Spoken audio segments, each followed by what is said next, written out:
ராதே கிருஷ்ணா. நம்ம நேற்று இந்த அமிர்த மதனம் பெருமாள் பார்க்கடலை கடைஞ்சி அமிர்தம் தேவர்களுக்கோசரம் வர வச்ச ஒரு சரித்திரத்தை நேற்றுக்கு ஆரம்பித்தோம்.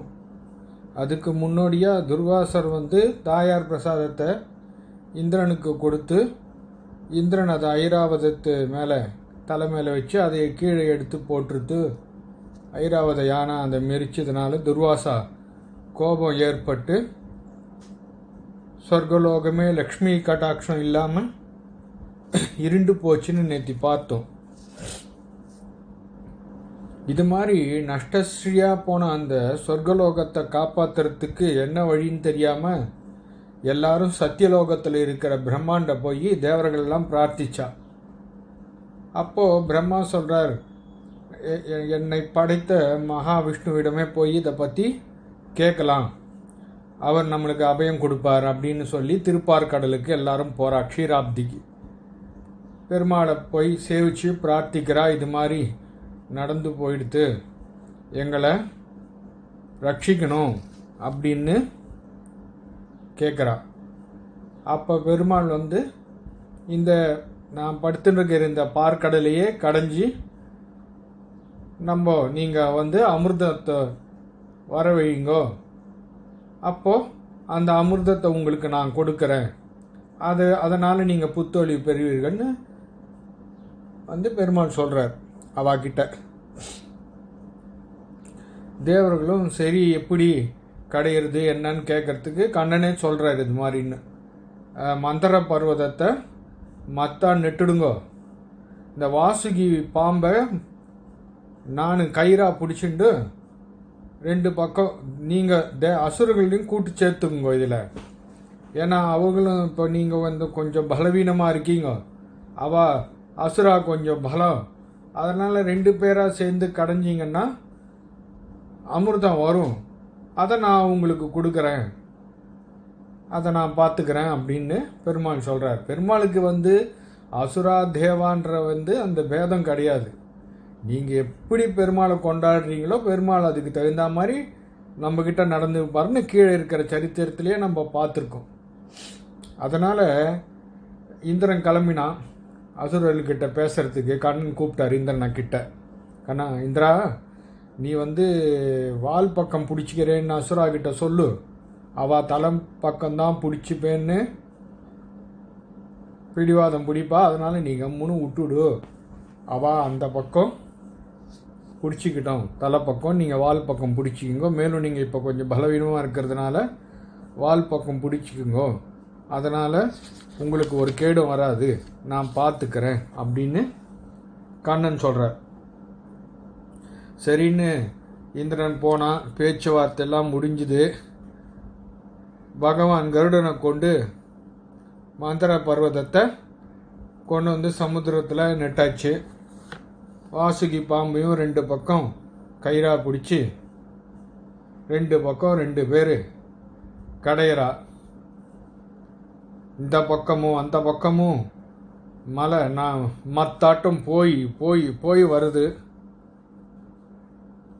ஆனால் ரெண்டு பேரும் கலைஞ்சி ஒன்றும் பிரயோஜனம் இல்லை.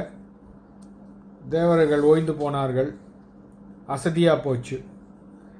மந்திர பர்வதம் கீழே இறங்க ஆரம்பிச்சுடுது. நெட்டையிலேருந்து கொஞ்சம் கீழே அது பாரம் தாங்காமல் கடையிறதுல கீழே இறங்க ஆரம்பிச்சுடுது. அப்போது எம்பெருமானே கூர்மமாக ஆமை வடிவத்தில், ஆமைக்கு ஓடு நல்ல கனம், பெருமாளே ஆமை வடிவத்தில் 1,00,000 யோசனை அகலத்தில் பெருமாள் அந்த சமுதிரத்துக்கு கீழே போய் அந்த மந்திர பர்வதத்தை தம் முதுகில் தாங்குறார் பெருமாள். தேவர்கள் கடைந்து சோர்வா போனதை பார்த்துட்டு, இது நீங்கள் சரிப்பட மாட்டீங்க, நானே கடைஞ்சிக்கிறேன் அப்படின்னு சொல்லி பெருமாள் 1000 கைகளோட பெருமாள் அமிர்தம் மதனம் பண்ணார் அந்த பார்க்கடலை. பார்க்கடல் அமிர்தம் கடையும் போது நீளமாக இருந்ததுன்னு சொல்கிறா. வர்ணம் நீல வர்ணத்தில் இருந்துதான். பார்க்கடல் வெள்ளை தானே, அது எப்படி நீளமாக இருக்கும்ன்ட்டு இந்த வியாக்கியான கர்த்தா எல்லாம் எழுதும்போது எம்பெருமானுடைய திருமேனியோட நைல்யும் அது மாதிரியாம். அவரோட நீல வர்ணம் அவ்வளவு நீளமா பெருமான். அவளோட வர்ணம் சமுத்திரத்தில் பார்க்கடலில் இறங்கி அந்த பார்க்கடலே நீளமாக சேவை சாட்சிதா வியாக்கியான கர்த்தாலாம் சொல்கிறா. பெருமாள் அந்த 1000 கை கொண்டு தானே கடைய ஆரம்பிக்கும் போது முதல்ல ஆலகால விஷம் வந்தது. அதை சிவன் எடுத்து சாப்பிட்டுட்டார். அவருக்கு எதுவுமே சீத்தம் உஷ்ணம் அதெல்லாம் எதுவுமே சிவன் ரெட்டையெல்லாம் பாதிக்கவே பாதிக்காது. அதனால் அவர் அந்த ஆலகால விஷத்தை எடுத்து தான் குடிச்சிட்டார். அவ்வளவு பக்தி எம்பெருமான் மேலே. எம்பெருமான் என்ன கைங்கரியம் சொல்லுவார் நம்ம செய்யலான்னு பரமேஸ்வரன் காத்துருக்கார். எம்பெருமான் மேலே அவ்வளவு பக்தி.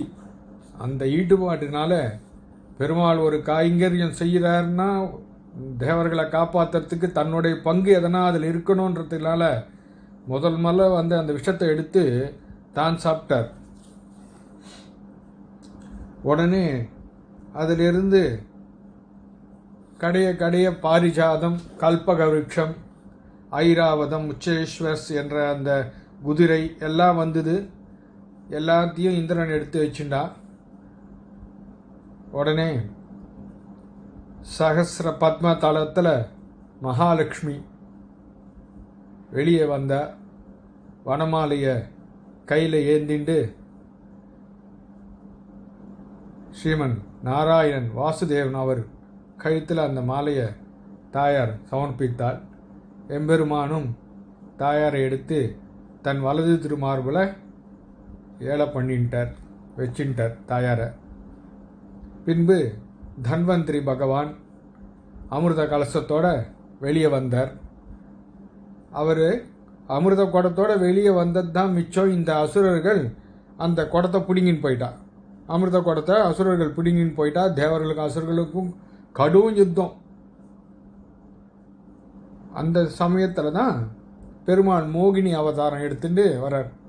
பெண்ணாக உருக்கொண்டு அழகிய பெண் வடிவத்துடன் மோகினின்ற பெயரில் பெருமாள் அங்கே சேவை சாதிக்கிறார். அவளோட அழகை கண்டு இந்த அசுரர்கள்லாம் மயங்கி போயிட்டா. அவள் மயங்கி போனதில் நீ என்ன சொல்கிறியோ செய்கிறோன்ட்டு அமிர்த குடத்தை மோகினி பெருமாள்கிட்ட கொடுத்துட்டா. பெருமாளும் நான் எல்லாருக்கும் சமமாக பங்கு போட்டு தரேன், இந்த 2 வரிசையில் அவாவா உட்காருங்கோ.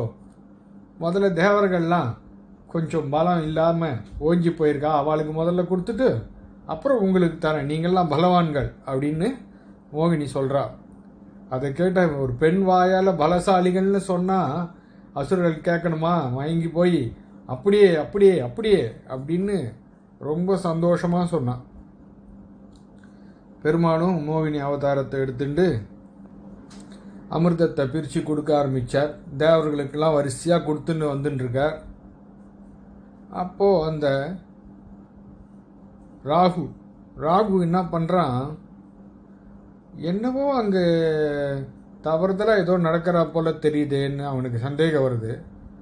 அந்த இருட்டில் கொஞ்சம் கொஞ்சமாக நகர்ந்து போய் எங்கடா வெளிச்சம் இருக்குது, நம்மளுக்கு எதுவுமே தெரியலையேன்னு பார்த்தான். சந்திரனுக்கும் சூரியனுக்கும் நடுவில் வெளிச்சம் தெரிஞ்சுது. அங்கே போய் உக்காண்டான். எல்லாருக்கும் கொடுத்துன்னு வரும்போது தானும் கையை நீட்டி அமிர்தத்தை வாங்கி குடிச்சிட்டான். உடனே சந்திரனும் சூரியனும் அவன் அசுரன் ராகு இல்லவா அப்படின்றான். உடனே பெருமாள் அகப்பையில் கொடுத்துன்னே வந்துட்டுருக்காரு இல்லையா, அந்த அகப்பையால் ஒரு தட்டு தட்டுனார்.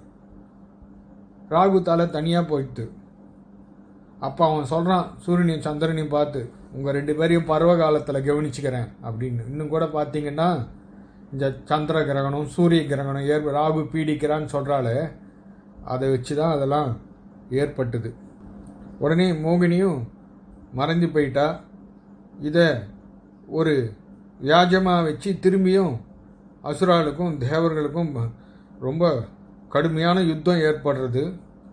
தேவர்கள் இப்போ அமிர்தம் சாப்பிட்டதுக்கு அதுக்கும் இவாளை போட்டு அடிக்கிற இந்த அசுரர்களுக்கு அமிர்தம்லாம் ஒன்றும் இல்லை, அவளுக்கு மிருத சஞ்சீவினின்னு ஒன்று இருக்குது, அதை சாப்பிட்டே அவர்கள் உயிர் பிழைப்பார்கள்.